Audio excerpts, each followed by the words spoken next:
Jake Miller wasn't looking for trouble when he landed on Station 47.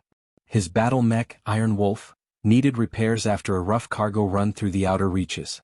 The hydraulics were shot, the left shoulder joint kept grinding, and the targeting computer had been glitching for 3 days straight. All he wanted was a quiet stop, some quick fixes, and maybe a decent meal before heading back out into the black. Station 47 wasn't much to look at. It was one of those ramshackle trading posts that existed on the edge of civilized space, where humans rubbed shoulders with a dozen different alien species. The air smelled like recycled oxygen mixed with exotic spices and engine oil.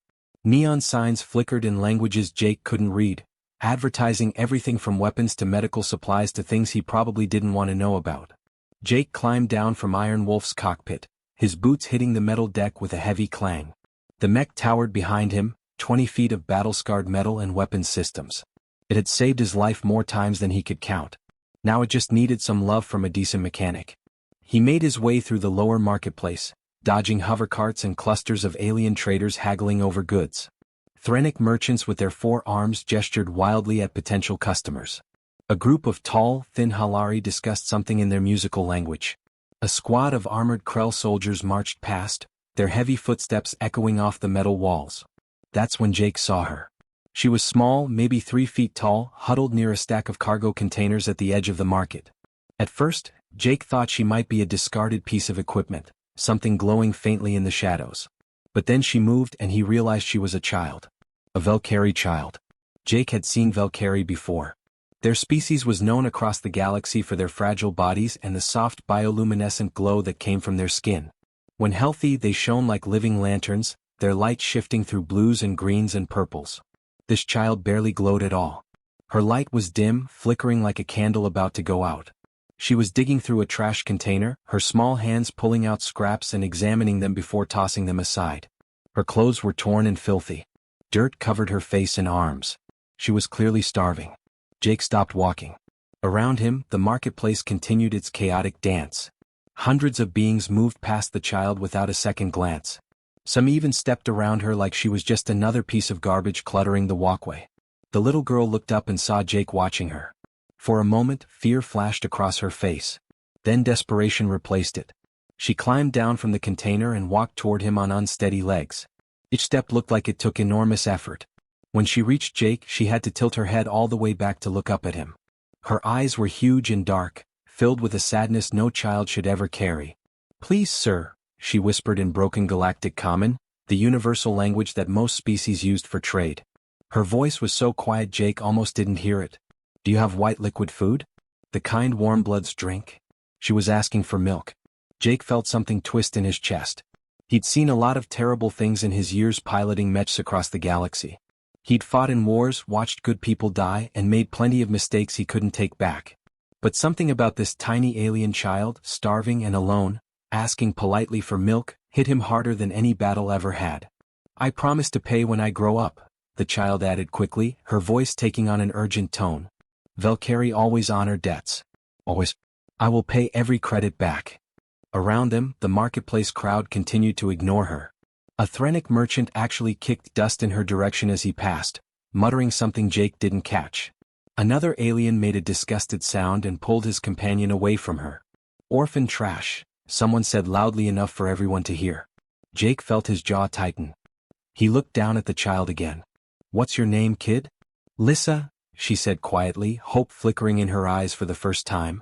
Jake nodded slowly. He'd made plenty of bad decisions in his life. This probably wouldn't be his worst one. He stood up to his full height and walked toward the nearest food vendor, a squat alien with purple skin and too many eyes. "Get her milk," Jake said, pointing back at Lissa. "Now." The vendor looked past Jake at the Valkyrie child and laughed, a wet burbling sound. "No credits, no food, human. Station policy. Especially not for that thing."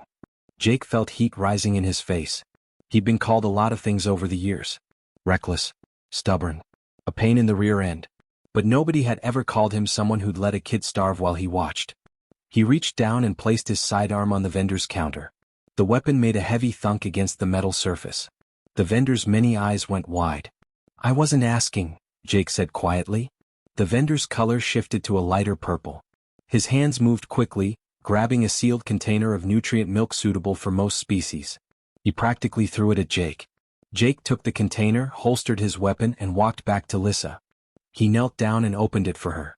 The little girl's hands shook as she took it. She lifted it to her mouth and drank like someone who hadn't eaten in days. Because she probably hadn't. Jake watched her glow brighten slightly as the nutrients hit her system. It wasn't much, but it was something. Her hands stopped shaking quite so badly. Some color returned to her bioluminescent skin. When she finished, she looked up at Jake with those huge dark eyes. "Thank you," she whispered. "I will remember this debt forever." Jake sighed. He'd come to Station 47 for repairs. Instead, he just started something that would change his entire life. He could feel it in his bones. This wasn't over. Not by a long shot. But looking at Lissa's grateful face, her light just a little bit brighter, Jake realized he didn't care. Some things were worth the trouble. Did he? Jake didn't leave Lissa at the marketplace. He couldn't. Something in those desperate eyes told him that walking away meant signing her death warrant. So instead, he bought her another container of nutrient milk and found a quiet corner near the docking bays where they could talk. "Tell me what happened," Jake said, sitting down on a cargo crate. "Where are your parents?" Lissa's glow dimmed again. She looked down at her feet, her small voice barely audible over the station's background noise. "Dead. 3 months ago. Mining collapse on Sector 9 asteroid field." Jake's stomach sank. He'd heard about that disaster. A cheap mining operation had ignored safety protocols, and 70 workers died when the tunnels caved in. The company declared bankruptcy immediately to avoid paying compensation to families. Standard corporate move that made Jake's blood boil. "What about other family?" he asked gently. "Aunts, uncles, anyone?" Lissa shook her head. "Family was just them. We came here for work. Better life, they said." Her voice cracked. "Station authorities say only citizens get help. We weren't citizens. Just workers. So they said no help for me." Jake felt anger building in his chest. He'd seen this pattern before across a dozen stations. Corporations brought in cheap alien labor, worked them until they dropped, then abandoned their families when things went wrong. It was legal, technically. It was also completely heartless. "So where have you been staying?" Jake asked, though he dreaded the answer. Lissa pointed upward toward the ceiling, where ventilation grates lined the walls. "Air tunnels. I'm small. I fit inside. They can't find me there." Jake's blood went ice cold. "They? Who's they?" Lissa's glow flickered with fear. "Bad men. They take children with no parents. Other kids told me before they got taken. They said the bad men sell us. Make us work or worse things. I hide in the tunnels at night. Come out only when I'm so hungry I can't think anymore." Jake had to force himself to stay calm. He'd heard rumors about trafficking rings operating in the outer stations. Children disappeared all the time, especially orphans with no one to report them missing. Station security looked the other way because the syndicates paid them too. It was an open secret that everyone knew about but nobody stopped. This little girl had been living like a hunted animal for 3 months. Sleeping in ventilation shafts. Eating garbage. Running from criminals who wanted to sell her like property. And she was maybe 6 years old. Jake made a decision right there. He stood up and held out his hand. "Come on. You're staying with me tonight." Lissa looked up at him with confusion and hope mixed together. "Really? You want me to stay?" "Yeah, kid. Really." Jake led her back through the marketplace toward his docking bay. He kept one hand near his weapon, eyes scanning the crowd. Now that he knew what to look for, he spotted them. Rough-looking aliens lounging near corners, watching the foot traffic. Scouts for the trafficking rings, probably. Looking for vulnerable targets. One of them noticed Jake and Lissa. His eyes lingered on the child. Jake met his gaze and let his hand rest on his sidearm. The message was clear. The scout looked away first. When they reached Iron Wolf, Jake climbed up and opened the cargo bay hatch. "Welcome to my home away from home," he said, helping Lissa climb inside. The cargo bay wasn't fancy, but it was clean and secure. Jake kept emergency supplies stored in metal lockers along the walls. A small workbench occupied one corner, covered with tools and spare parts. The bay smelled like metal and machine oil, familiar scents that Jake found comforting. Lissa stepped inside and her eyes went wide. She'd probably never been inside a human war machine before. Her glow brightened with wonder as she looked around. "This is amazing," she whispered, touching the metal walls with reverence. Human technology is so different from Valkyrie designs. Jake couldn't help but smile at her enthusiasm. "Yeah, we tend to build things tough. Iron Wolf here has been through a lot with me." Lissa walked around the bay, examining everything with intense curiosity. She asked questions about every system, every control panel, every piece of equipment. How did the mech move? What powered it? How did Jake control something so big? Her mind was sharp, Jake realized. She absorbed information like a sponge. Why do humans help strangers? Lissa asked suddenly, looking up at Jake with those huge dark eyes. The vendor didn't want to give me food. Other aliens just walked past me. But you help. Why? Jake sat down on a storage crate, thinking about how to answer. Because someone helped me once, he said finally. Long time ago when I had nothing. I was young, stupid, and broke. Made some bad choices. Someone could have left me to fail, but they didn't. They gave me a chance. Taught me that sometimes all a person needs is someone willing to take a risk on them.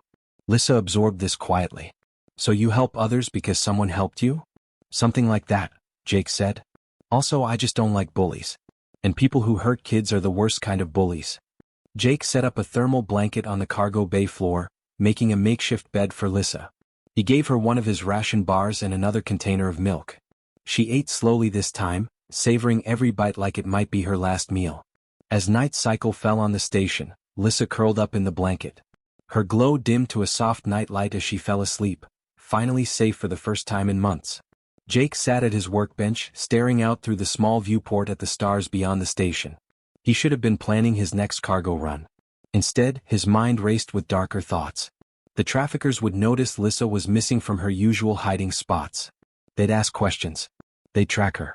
And station security wouldn't lift a finger to help because they were paid to look the other way. Nobody was going to protect this kid. Nobody except him. Jake pulled up Iron Wolf's weapons diagnostics on his datapad. The railgun needed recalibration. The missile targeting system could use an upgrade. The shield generators were old but functional. He started making notes, planning modifications. If those trafficking rings wanted Lissa, they'd have to go through him first. And Jake Miller didn't go down easy. He worked through the night, letting Lissa sleep peacefully for the first time in 3 months. Outside, Station 47 continued its endless cycle of trade and corruption. But inside Iron Wolf's cargo bay, one little girl finally slept without fear. Jake had made his choice. Whatever came next, he'd face it head-on. Jake woke up to the sound of heavy footsteps outside his docking bay. Years of military training kicked in instantly. He was on his feet before his eyes were fully open, hand reaching for his sidearm. The chronometer on the wall showed early morning, station time. Most of the marketplace would still be quiet. Too quiet. Inside Iron Wolf's cargo bay, Lissa stirred in her thermal blanket.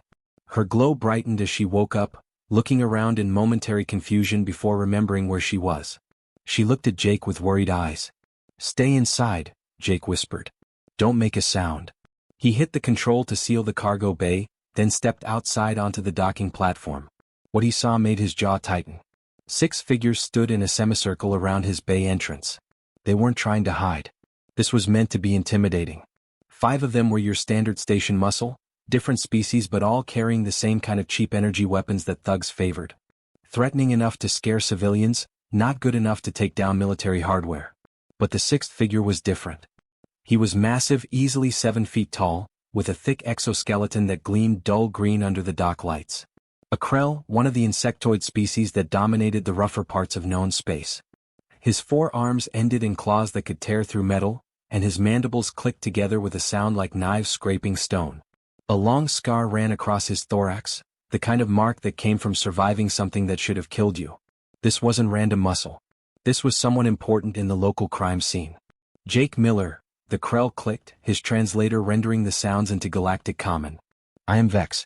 We need to talk about the Valkyrie child you took from the marketplace yesterday." Jake kept his expression neutral. "Don't know what you're talking about." Vex's mandibles spread wide in what might have been amusement. He pulled out a datapad and held it up. "Legal documents, human. The child Lissa is property of the syndicate. Indentured servitude contract, signed by her parents before their unfortunate accident. She belongs to us. Hand her over." Jake looked at the datapad without moving closer. He didn't need to read it to know it was fake. The trafficking rings always had forged documents. Made things look official, gave them cover if anyone asked questions. Not that station security ever asked questions. "Those documents are garbage and we both know it," Jake said flatly. "Her parents are dead.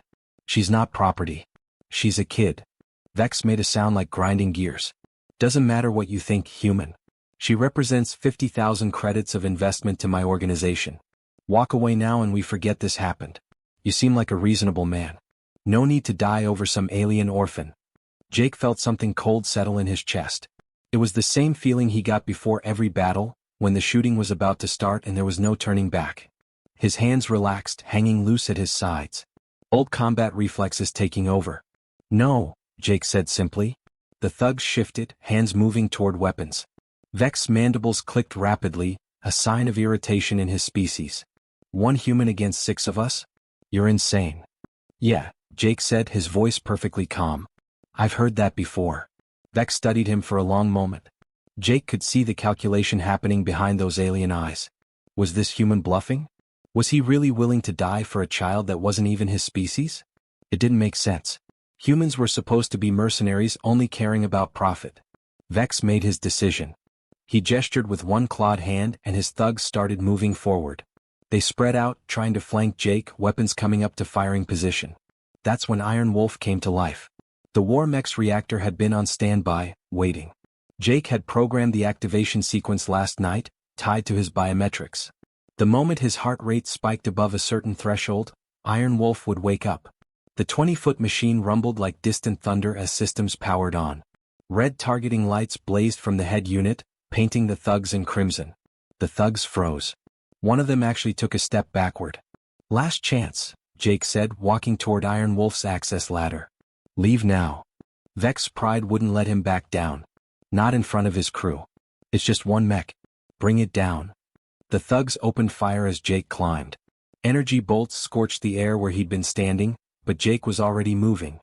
He rolled through Iron Wolf's cockpit hatch as more shots splashed against the mech's armored hull, doing nothing but leaving scorch marks. Jake dropped into the pilot seat and his hands flew across the controls. Neural interface cables snapped into the ports at the base of his skull. Suddenly he wasn't just sitting in Iron Wolf. He was Iron Wolf. The mech's sensors became his eyes, its weapons his fists. Time to teach these guys why you don't mess with human stubbornness. Jake didn't use lethal force. He didn't need to. Iron Wolf's left arm swept out in a wide arc, the motion precise despite the mech's size. It caught 2 thugs and sent them flying across the docking bay.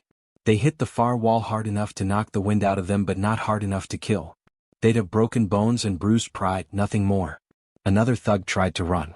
Iron Wolf's foot came down in front of him, blocking his escape. The impact shook the deck plating.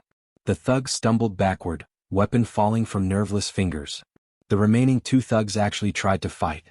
They concentrated their fire on Iron Wolf's joints, looking for weak points. Smart but not smart enough. Jake activated the shield generators, and the energy bolts splashed harmlessly against the barrier. Then Iron Wolf's right arm came up, the manipulator hand closing around both their weapons simultaneously. A quick squeeze and the guns crumpled like paper. That left Vex. The Krell was backing toward the exit, his confident posture gone. Jake pivoted Iron Wolf to face him, the mech's weapon systems tracking his every move. For a moment, Jake considered actually firing. Considered ending this problem permanently. But that wasn't who he was. Not anymore. Instead, Iron Wolf took one heavy step forward. Then another. Each footfall echoed through the docking bay like a war drum. Vex's exoskeleton made scraping sounds as he trembled. Tell your bosses, Jake said, his voice amplified through Iron Wolf's external speakers, that Lissa is under my protection. Anyone who comes for her goes through me. And I don't go down easy. Vex found his voice. You've made a powerful enemy human. The Syndicate will crush you. We own this station. Then come back with more guys, Jake said. Bring 20. Bring 50. Doesn't change anything. Vex turned and ran, his thugs limping after him. Jake watched them go, keeping Iron Wolf's weapons locked on until they disappeared around a corner. Only then did Jake power down and climb out of the cockpit. His hands were shaking slightly from adrenaline, but he felt oddly calm. Around the docking bay he noticed movement. Other ships, other pilots. They'd been watching the whole thing. A Threnic merchant stood in his bay entrance, all 4 arms hanging loose in shock. A group of Halari traders whispered to each other, their melodic voices carrying across the quiet dock. Even some station workers had stopped to watch. They'd all seen it. One human and his mech standing alone against the Syndicate. Fighting not for money or territory but for one small alien child who had nothing. Jake noticed that station security still hadn't shown up. No surprise there. They were paid to look the other way, and that's exactly what they were doing. Jake opened Iron Wolf's cargo bay. Lissa stood inside, her glow bright with fear and something else. Hope maybe. Or admiration. Are they gone? She asked quietly. For now, Jake said. But they'll be back. Lissa looked up at him with those huge dark eyes. Why did you fight for me? Jake thought about it. Because it was the right thing to do. News traveled fast on Station 47. By midday, every trader, pilot, and dock worker knew the story.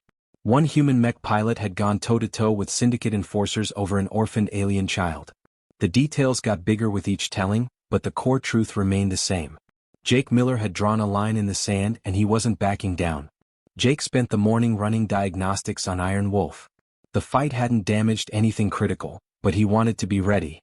He knew Vex wouldn't let this slide. The syndicate couldn't afford to look weak, not on a station where reputation meant everything.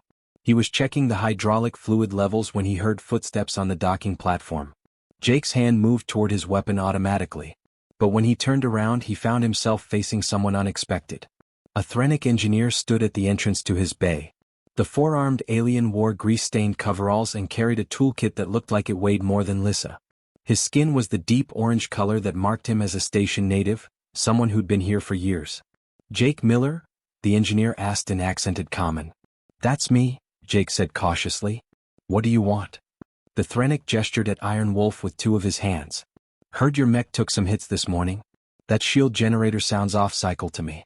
The left knee actuator is grinding too. I can hear it from here. Jake blinked. The engineer was right. He'd noticed both problems himself. Yeah, well, I'll get to it when I have time.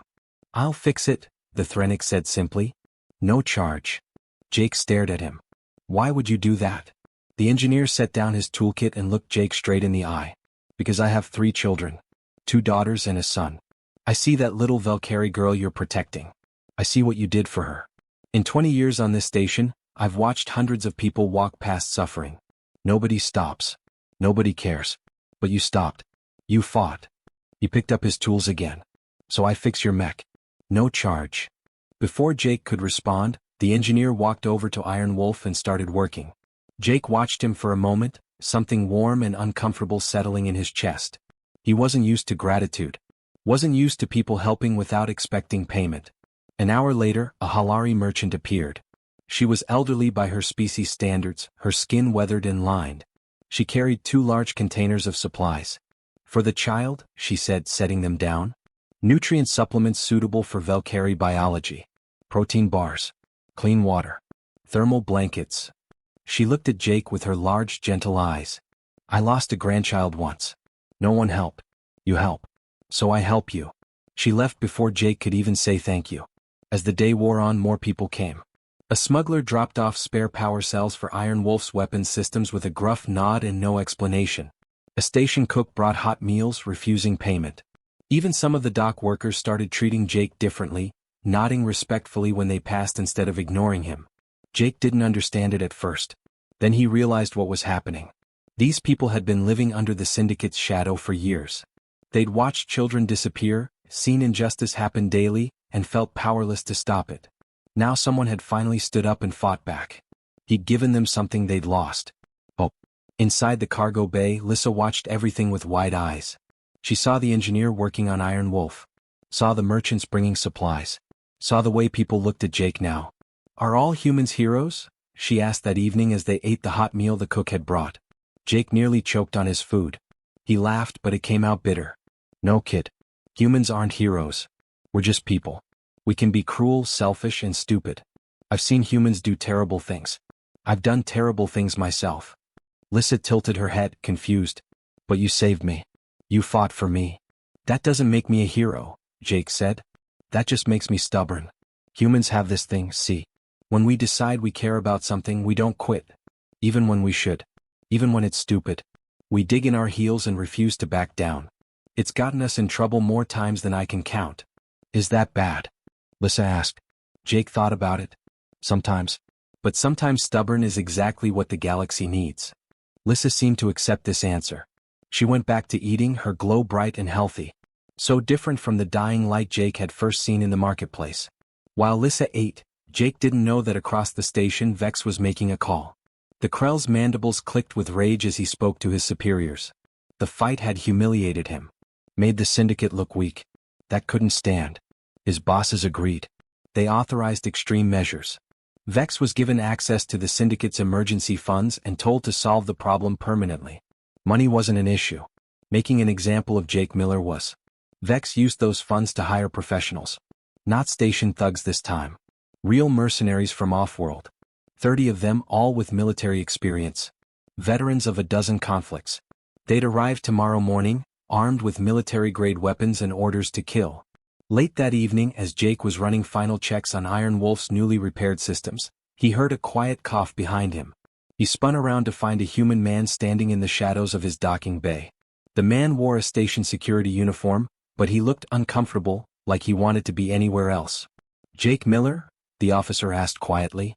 "Depends who's asking," Jake replied, hand near his weapon.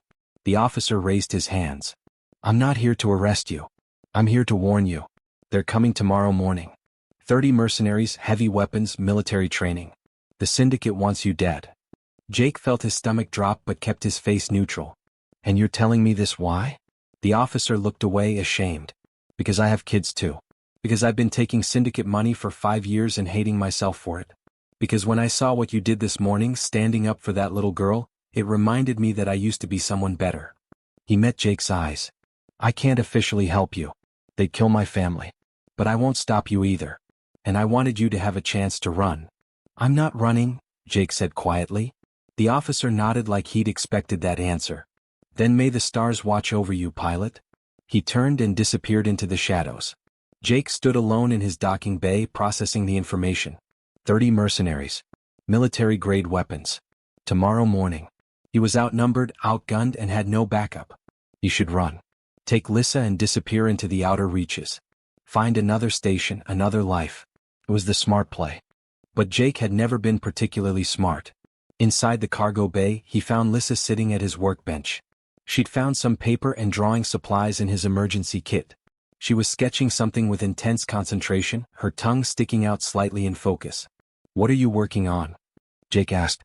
Lissa held up her drawing. It showed Iron Wolf standing tall and next to it, a small figure. Jake recognized himself. Lissa had drawn him bigger than life, standing protective and strong. At the bottom, in careful letters, she'd written, "My Guardian." Jake stared at the picture. Something broke inside him, or maybe something fixed itself. He wasn't sure which. He thought about running again. Thought about the smart choice, the safe choice. Then he looked at Lissa's hopeful face and made his decision. He wasn't running. This was his stand. If the syndicate wanted her, they'd have to go through him first. And Jake Miller had been through worse odds before. He'd probably die tomorrow. But at least he'd die for something that mattered. "Thanks, kid," Jake said, carefully taking the drawing. "I'll keep this safe." Lissa's glow brightened with happiness. She had no idea what was coming. Jake planned to keep it that way. He spent the rest of the night preparing Iron Wolf for war. Jake didn't sleep that night. He spent every hour preparing Iron Wolf for what was coming. He redistributed power to the shield generators, loaded every missile rack, calibrated the railgun targeting system 3 times. He checked and rechecked every system until his eyes burned with exhaustion. Just before dawn, he made a decision. He wasn't going to hide what was happening. He was going to make sure everyone knew exactly what this fight meant. Jake opened a broadcast on all station channels. Every ship, every comm device, every public speaker on Station 47 would hear this. His voice was calm, steady, like he was discussing the weather instead of his probable death. "This message is for the mercenaries hired by the syndicate. My name is Jake Miller. You're coming for a child under my protection. I want you to understand something. You're not fighting a pilot. You're not fighting for a paycheck that's worth dying for. You're fighting a human who's chosen his hill to die on. We don't surrender. We don't quit. And we sure as hell don't step aside when someone threatens what we've decided to protect." Jake paused, letting that sink in. "So I'm giving you a choice. Walk away now. Find another job. Live to see tomorrow. Because if you come through that docking bay entrance, I promise you'll regret it. Last chance. Walk away." He closed the channel and waited. 5 minutes later, his proximity sensors picked up movement. Jake pulled up the exterior cameras and counted bodies. 7 mercenaries were walking away from the group, heading back to their ships. They'd taken him seriously. They knew humanity's reputation in warfare. Knew that humans fought harder when they were protecting something than when they were getting paid. But 23 mercenaries still came forward, weapons ready. 23 professional killers who either didn't believe him or didn't care. Jake climbed into Iron Wolf's cockpit and plugged in the neural interface. "All right, old friend," he whispered to the mech. "One more fight." Lissa was sealed in the reinforced emergency shelter Jake had built in the cargo bay. She had air, water, and enough supplies for 3 days. If Jake lost, maybe someone decent would find her. It wasn't much of a plan, but it was all he had. The mercenaries came in tactical formation, spreading out to minimize casualties from area weapons. Smart. These weren't thugs. These were soldiers who knew their business. Jake recognized military movement patterns from a dozen different species' armed forces. Jake had positioned Iron Wolf at the docking bay's main choke point, a narrow passage between 2 support columns. It forced the mercenaries to bunch up if they wanted to reach him. Classic defensive strategy. Use the terrain to neutralize superior numbers. The first mercenary to enter the kill zone didn't even see the railgun shot coming. The magnetic accelerator fired a solid slug at hypersonic velocity. It punched through his shield and armor like they weren't there, slamming him backward into his squad mates. Not dead, but definitely out of the fight. The others scattered and returned fire. Energy bolts and kinetic rounds hammered against Iron Wolf's shields. Jake's tactical display lit up with target locks. He fired a spread of micro-missiles, forcing the mercenaries to dive for cover. 3 didn't make it in time. The explosions weren't lethal, but the concussive force sent them tumbling. For 10 minutes, Jake held the line. His railgun picked off anyone who tried to advance. His missiles denied them cover. His shields absorbed their counterfire. He was a one-man fortress, and the mercenaries couldn't get past him. But numbers and firepower eventually matter. A mercenary with a plasma lance hit Iron Wolf's left shoulder joint. The arm sparked and died, hanging useless. Another team set up a heavy repeater that hammered the shields relentlessly. Warning lights blazed across Jake's tactical display. Shield integrity dropping. Power cells depleting. Hull temperature rising. A rocket slammed into Iron Wolf's torso. The explosion tore through already weakened armor. Oxygen vented from the breach. Alarms screamed in Jake's ears. Emergency systems kicked in, sealing his cockpit, but the damage was critical. Jake fired his last missile spread and took down 4 more mercenaries, but it wasn't enough. 15 were still combat effective. They were coordinating now, flanking his position. In another minute, they'd have angles on Iron Wolf's weak points. Jake prepared himself for the end. At least he'd given Lissa a chance. At least he'd tried. Then something impossible happened. A mining mech crashed through the far wall of the docking bay, its industrial drill spinning. The Threnic engineer Jake had met yesterday sat at the controls, all 4 arms working the interface. The mining mech wasn't built for combat, but it was built tough. Its drill caught a mercenary's shield generator and tore it apart. "You stood alone," the engineer's voice crackled over the comm. "We won't let you fall alone." A cargo hauler swept in from above, its loading arms converted into makeshift weapons. The Halari merchant fired industrial lasers meant for cutting metal. Not military grade, but good enough. 2 mercenaries went down screaming, their armor melted. Then more people came. A dock worker in a cargo loader. A smuggler with a ship-mounted cannon. Even some station residents appeared with personal weapons.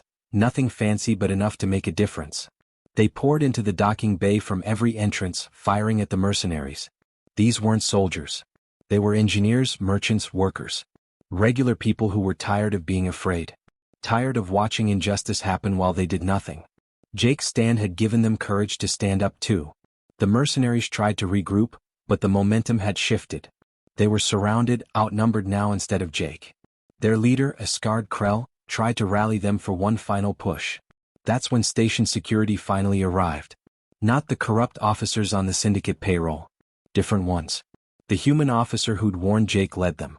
They arrested the mercenaries and, to everyone's shock, arrested Vex too. The syndicate enforcers screamed about immunity and connections, but nobody was listening anymore. The officer looked up at Jake's damaged mech. "Figured it was time we remembered what our badges actually mean," he called out. "Better late than never, right?" Jake powered down Iron Wolf and climbed out of the wreckage. His ears were ringing. His hands were shaking from adrenaline. But he was alive. More importantly, Lissa was safe. The Threnic engineer approached, his mining mech powered down behind him. "Told you I'd fix your mech," he said with a clicking laugh. "Going to need more work now though." Jake tried to find words to thank everyone, but his throat was tight. These people had risked their lives for him. For a child most of them had never met. Because one person standing up had reminded them they could stand up too. 3 years passed like a dream. The syndicate's power on Station 47 broke that day. Turns out when people stop being afraid, criminal organizations lose their grip fast. Station security cleaned house. New management took over. The place wasn't perfect, but it was better. Jake kept piloting Mechs, taking cargo runs throughout the sector. But he always came home to Station 47. Home to Lissa. She'd grown into a brilliant young woman. Her bioluminescent glow was bright and healthy now, shifting through colors that reflected her emotions. She discovered a talent for engineering that left even the Threnic specialists impressed. Human and Valkyrie technology thought differently, approached problems from opposite directions. Lissa had learned both, creating hybrid designs that revolutionized everything from medical equipment to ship engines. Jake visited her laboratory one evening and found her working late as usual. Blueprints covered every surface. Holographic displays showed complex calculations Jake couldn't begin to understand. On her desk, worn and faded but carefully preserved, sat the drawing she'd made 3 years ago. Jake and Iron Wolf, labeled My Guardian. Still working late? Jake teased from the doorway. Lissa turned, and her glow shifted to warm gold. The color meant happiness in Valkyrie expression. Jake, I didn't hear you come in. You never do when you're focused, Jake said, stepping inside. What are you working on now? Lissa gestured excitedly at her screens. Portable medical units for disaster relief. Combines human durability with Valkyrie biotechnology. They'll save thousands of lives in remote areas. She looked at him seriously. I made a promise, remember? To pay you back when I grew up. Jake laughed. Kid, you don't owe me anything. You never did. Yes, I do, Lissa said firmly, walking over to face him. You taught me something that matters more than any debt. You taught me that one person standing up can change everything. That caring is stronger than fear. That sometimes the right thing to do is also the hardest thing to do. She gestured at her research, her laboratory, the life she'd built. This is how I pay you back. By standing up too. By helping others the way you helped me. By never forgetting that the smallest act of defiance against cruelty can create ripples across an entire galaxy. Jake felt his eyes getting wet. He'd saved one starving child in a marketplace 3 years ago. That child was now saving the galaxy, one invention at a time. I'm proud of you, Lissa, Jake said quietly. Lissa's glow brightened to brilliant white. I'm proud of you too, Guardian. Sometimes one person making one choice creates ripples that never stop spreading. The end.